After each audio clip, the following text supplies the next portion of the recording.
ಎಲ್ರಿಗೂ ನಮಸ್ಕಾರ. ಗೆಳತಿ ಯೂಟ್ಯೂಬ್ ಚಾನಲ್ಗೆ ಮತ್ತೊಮ್ಮೆ ಸ್ವಾಗತ. ಬನ್ನಿ ಸ್ನೇಹಿತರೆ, ಇದೇ ಆಗಸ್ಟ್ 12ನೇ ತಾರೀಕು ಭೀಮನ ಅಮಾವಾಸ್ಯೆ. ಈಗಾಗಲೇ ಅಮಾವಾಸ್ಯೆ ತಿಥಿ ಯಾವಾಗ ಪ್ರಾರಂಭ ಆಗುತ್ತೆ, ಯಾವಾಗ ಮುಕ್ತಾಯ ಆಗುತ್ತೆ, ಹಾಗೆ ಪೂಜೆ ಸಮಯ, ಭೀಮನ ಅಮಾವಾಸ್ಯೆ ಆಚರಣೆಯ ಮಹತ್ವ ಏನು, ಇದೆಲ್ಲ ಕೂಡ ಹಿಂದಿನ ವಿಡಿಯೋದಲ್ಲಿ ತಿಳ್ಕೊಂಡಿದ್ದೀರಾ. ಇವತ್ತಿನ ವಿಡಿಯೋದಲ್ಲಿ ಭೀಮನ ಅಮಾವಾಸ್ಯೆ ಅಂದರೆ ಈ ಆಷಾಢ ಅಮಾವಾಸ್ಯೆ ದಿನ ಯಾವ ರೀತಿ ಮನೆಯಲ್ಲಿ ಜ್ಯೋತಿರ್ಭೀಮೇಶ್ವರ ವ್ರತವನ್ನು ಮಾಡಬೇಕು ಅನ್ನುವಂಥ ಸಂಪೂರ್ಣ ವಿಧಾನವನ್ನು ಹಂತ ಹಂತವಾಗಿ ಸರಳವಾಗಿ ತಿಳಿಸಿದ್ದೀನಿ. ವಿಡಿಯೋನ ಸ್ಕಿಪ್ ಮಾಡದೆ ನೋಡಿ. ಜ್ಯೋತಿರ್ಭೀಮೇಶ್ವರ ವ್ರತ, ಇದನ್ನು ಪತಿ ಸಂಜೀವಿನಿ ವ್ರತ ಅಂತ ಕೂಡ ಕರೀತಾರೆ. ಹಾಗಾಗಿ ಮದುವೆ ಆಗಿರುವಂಥ ಹೆಣ್ಮಕ್ಳು, ಮದುವೆ ಆಗದೇ ಇರುವಂಥ ಹೆಣ್ಮಕ್ಳು ಇಬ್ಬರು ಕೂಡ ಈ ವ್ರತವನ್ನು ಮಾಡಬಹುದು. ಮದುವೆ ಆಗಿರುವಂಥ ಹೆಣ್ಮಕ್ಳು ತನ್ನ ಗಂಡನಿಗೆ ದೀರ್ಘಾಯಸ್ಸು, ಆರೋಗ್ಯ ಎಲ್ಲ ಕೂಡ ಸಿಗಲಿ ಅಂತ ಹೇಳಿ ಈ ವ್ರತವನ್ನು ಮಾಡ್ತಾರೆ.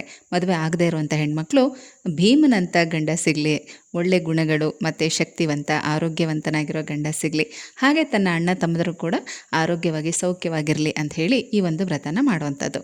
ದೇವ್ರ ಮನೆಯಲ್ಲೇ ಕೂಡ ಈ ರೀತಿ ಚಿಕ್ಕದಾಗಿ ಸಿಂಪಲ್ಲಾಗಿ ಪೂಜೆನ ಮಾಡಬಹುದು. ಈಗ ನೀವು ದೇವ್ರ ಮನೆಯಲ್ಲೇ ಮಾಡೋದಾದರೆ ಎಲ್ಲಿ ಈ ಜೋಡಿ ದೀಪಗಳನ್ನು ಇಟ್ಟು ಪೂಜೆ ಮಾಡಬೇಕು ಅಂದ್ಕೊಂಡಿದ್ದೀರೋ ಅಲ್ಲಿ ಚಿಕ್ಕದಾಗಿ ಒಂದು ಅಷ್ಟದಳ ಪದ್ಮ ರಂಗೋಲಿನ ಹಾಕ್ಕೊಳ್ಳಿ. ಒಂದು ಚಿಕ್ಕ ಮಣೆ ಅಥವಾ ಒಂದು ಪ್ಲೇಟನ್ನು ತಗೊಳ್ಳಿ. ಈಗ ನಾನಿಲ್ಲಿ ಒಂದು ಮಣೆ ಇಟ್ಕೊಂಡಿರೋದ್ರಿಂದ ಮಣೆ ಮೇಲೂ ಕೂಡ ಒಂದು ಚಿಕ್ಕದಾಗಿ ಸ್ವಸ್ತಿಕ್ ರಂಗೋಲಿನ ಹಾಕ್ಕೊಂಡಿದ್ದೀನಿ. ಹಿತ್ತಾಳೆ ತಟ್ಟೆ ಅಥವಾ ತಾಮ್ರದ ತಟ್ಟೆ, ಬೆಳ್ಳಿ ತಟ್ಟೆ ಅಥವಾ ಅಡಕೆ ತಟ್ಟೆಯನ್ನು ಇಟ್ಕೋಬೋದು. ಈ ತಟ್ಟೆಗೆ ಅಕ್ಕಿನ ಹಾಕೋಬೇಕು. ಎಷ್ಟು ಬೇಕಾದರೂ ಹಾಕೊಳ್ಳಿ, ಅಕ್ಕಿ ಏನು ಅಳತೆ ಇಲ್ಲ. ಅಕ್ಕಿ ಹಾಕಿ ಆದಮೇಲೆ ಇದರಲ್ಲಿ ಒಂದು ಕಡೆ ಓಂ ಮತ್ತು ಇನ್ನೊಂದು ಕಡೆ ಶ್ರೀಮ್ ಅಂತ ಬರಿಬೇಕು. ಓಂ ಮತ್ತು ಶ್ರೀಮ್ ಈ ರೀತಿ ಬರೆದು ಅರಿಶಿನ ಕುಂಕುಮ ಹಾಕಬೇಕು. ಮತ್ತು ಬಿಲ್ವಪತ್ರ ಇದ್ದರೆ ಹಾಕ್ಬೋದು. ಇವತ್ತು ನನಗೆ ಬಿಲ್ವಪತ್ರ ಒಂದು ಸಿಗಲಿಲ್ಲ, ಇನ್ನು ಹೂಗಳೆಲ್ಲ ಸಿಕ್ಕಿದೆ. ಹಾಗಾಗಿ ಒಂದೆರಡು ಗರಿಕೆನ ಇದ್ರ ಮೇಲೆ ಹಾಕ್ತಾಯಿದ್ದೀನಿ. ಒಂದೆರಡು ಗರಿಕೆ ಇಡ್ತಾಯಿದ್ದೀನಿ. ಈ ಥರ ಎರಡೆರಡು ವೀಳ್ಯದೆಲೆನ ತೊಗೋಬೇಕು. ವೀಳ್ಯದೆಲೆಗೆ ಒಂದು ಸ್ವಲ್ಪ ಈ ಥರ ಅರಿಶಿನ ಕುಂಕುಮದ ಬೊಟ್ಟನ್ನು ಇಟ್ಟು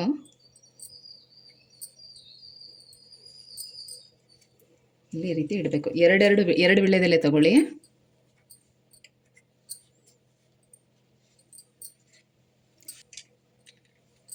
ಒಂದು ಸ್ವಲ್ಪ ಅಕ್ಷತೆ.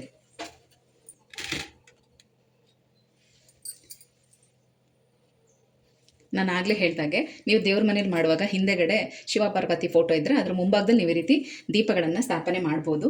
ಇಲ್ಲ ಅಂತನೋರು ಹಾಗೆಯೇ ದೀಪಗಳನ್ನ ಇಟ್ಟು ಪೂಜೆ ಮಾಡ್ಬೋದು. ಈಗ ತಟ್ಟೆನಲ್ಲಿ ರೆಡಿ ಮಾಡಿ ಇಟ್ಕೊಂಡಿದ್ದೀವಿ. ಈಗ ದೀಪಕ್ಕೂ ಕೂಡ ಅಷ್ಟೇ ಅರಿಶಿನ ಕುಂಕುಮ ಎಲ್ಲ ಹಚ್ಚಿ ದೀಪಗಳನ್ನ ಪ್ರತಿಷ್ಠಾಪನೆ ಮಾಡಬೇಕು.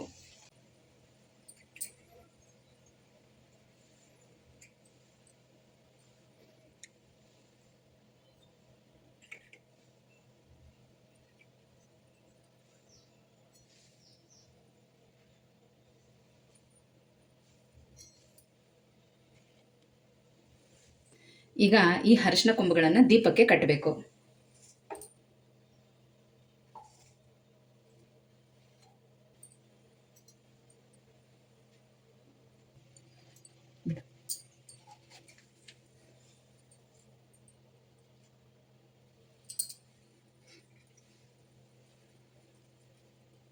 ಇಷ್ಟೆಲ್ಲ ರೆಡಿ ಮಾಡ್ಕೊಂಡ್ಮೇಲೆ ಇಲ್ಲಿ ಮಧ್ಯದಲ್ಲಿ ಗಣಪತಿಯನ್ನು ಇಡಬೇಕು.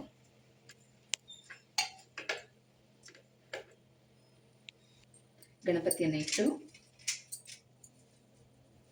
ಎರಡೂ ದೀಪಕ್ಕೂ ಸೇರಿಸಿ ಈ ರೀತಿ ಹೂವನ್ನು ಹಾಕಬೇಕು.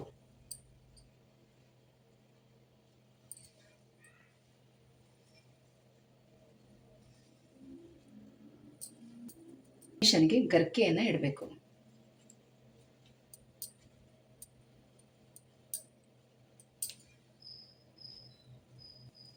ಗಣೇಶನಿಗೂ ಕೂಡ ಒಂದು ಹೂವನ್ನು ಇಡಬೇಕು.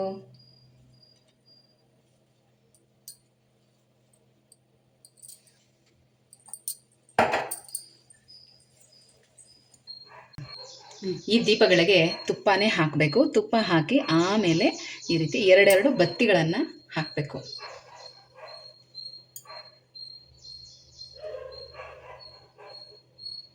ಅಥವಾ ನೀವೇನಾದರೂ ತುಪ್ಪದ ದೀಪಗಳನ್ನ ಸಪ್ರೇಟಾಗಿ ಮುಂಭಾಗದಲ್ಲಿ ಹಚ್ತೀರಾ ಅಂದರೆ, ಅಥವಾ ತುಪ್ಪದ ಬತ್ತಿಯಿಂದ ಆರತಿ ಮಾಡ್ತೀರಾ ಅಂದರೆ ಎಳ್ಳೆಣ್ಣೆನ ಹಾಕ್ಬೋದು ಈ ದೀಪಕ್ಕೆ. ಈ ತುಪ್ಪದ ಬತ್ತಿ ಈ ಥರ ಏನಾದರೂ ಈ ಥರ ದಪ್ಪ ಬತ್ತಿ ಇತ್ತು ಅಂದರೆ ಒಂದೊಂದೇ ಬತ್ತಿಯನ್ನು ಹಾಕ್ಬೋದು. ಸಣ್ಣ ಬತ್ತಿ, ಕಡಲೆ ಬತ್ತಿ, ಹೂ ಬತ್ತಿ ಆ ಥರದ್ದೇನಾದರೂ ಇದ್ದರೆ ಎರಡೆರಡು ಬತ್ತಿನ ಹಾಕಿ. ನಾನು ಈ ಥರ ದಪ್ಪ ಬತ್ತಿ ಇರೋದ್ರಿಂದ ಒಂದೊಂದೇ ತುಪ್ಪದ ಬತ್ತಿಯನ್ನು ಹಾಕ್ತಾಯಿದ್ದೀನಿ. ಈಗ ವ್ರತದ ದಾರನ ಯಾವ ರೀತಿ ರೆಡಿ ಮಾಡ್ಕೋಬೇಕು ಅಂತ ಕೂಡ ನಿಮ್ಗೆ ಹೇಳ್ತಾ ಇದ್ದೀನಿ. ಮದುವೆ ಆಗದೇ ಇರುವಂಥ ಹೆಣ್ಮಕ್ಳು 5 ಎಳೆ ದಾರ 5 ಗಂಟುಗಳನ್ನು ಹಾಕಬೇಕು.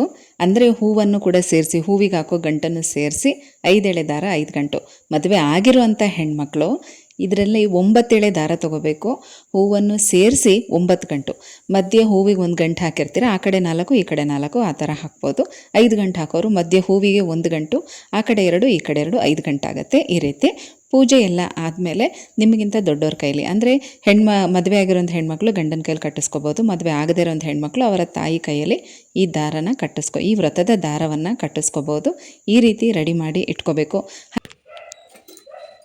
ಇಲ್ಲಿ ತಟ್ಟೆನಲ್ಲಿ ಜಾಗ ಇದ್ದರೆ ಇಲ್ಲಿ ಇಡ್ಬೋದು. ಈ ಥರ